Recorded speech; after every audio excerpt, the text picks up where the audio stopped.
Long before myths filled movies and novels, the Bible recorded a moment in history that feels unsettling and then moved on. It is mentioned briefly, without detail, without legend.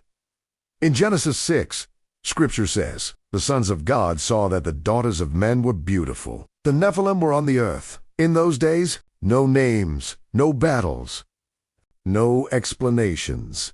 Only this truth: human corruption had reached heaven's attention. And soon after, the flood came." The Bible does not linger on giants. It does not glorify them.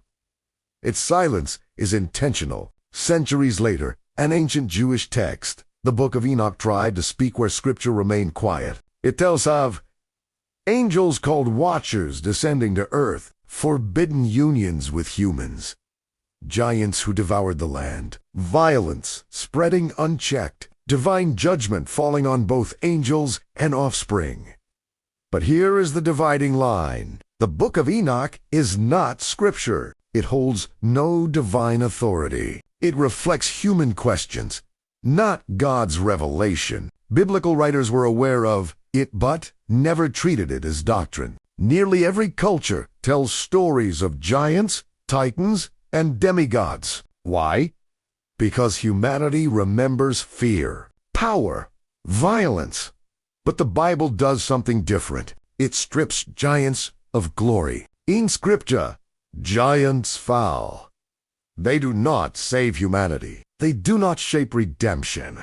They vanish from the story. Because God's plan is not built on legends but on covenants. The Bible does not focus on giants because giants were never the problem. Sin was. Disobedience was. Pride was. The flood was not about monsters. It was about humanity turning away from God. And after the flood, the story moves forward.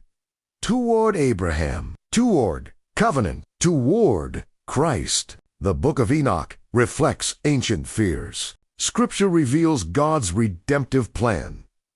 Mystery may fascinate, but salvation does not come through hidden knowledge. It comes through faith, obedience, and truth. The Bible tells us what we need to know, not everything we want to know. If this helped you separate biblical truth from speculation, take a moment to reflect. Type Amen if you choose Scripture over myths. Like, comment, and share so others can learn the difference between what fascinates us and what truly saves us.